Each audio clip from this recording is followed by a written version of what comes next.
শেখ হাসিনার হাতের মুঠোই ছিল ধ্বংসের শক্তি। রাষ্ট্রের গুরুত্বপূর্ণ পদে থেকে ডক্টর খলিলুর রহমান এহেন বক্তব্য নিঃসন্দেহে আত্মগরিমার প্রদর্শন। মানে খুব একটা আছে না, একটা বিস্তৃত বোধ মানে হচ্ছে যে আপনার নিজেকে খুব প্রসিদ্ধ মনে করা, নিজেকে খুব বড় মনে করা। এর একটি ভালো বাংলা হচ্ছে বিস্তৃত বোধ।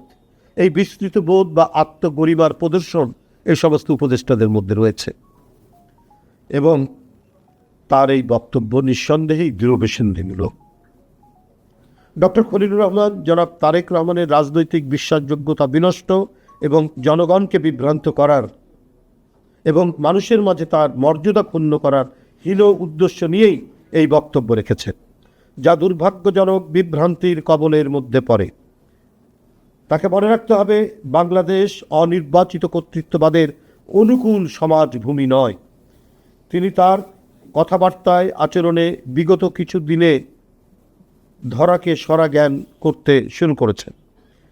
তিনি হয়তো দেশি বিদেশি কারো স্বার্থ চরিতার্থ করার মিশনে যুক্ত বলেই প্রতীয়মান হচ্ছেন। শেখ হাসিনার হাতের মুঠোই ছিল ধ্বংসের শক্তি। জনগণ তা প্রতিহত করেছে। আমরা আর নতুন করে কোনো প্রভুত্ববাদের অধীনতার নাক পাশে বন্দী হতে চাই না।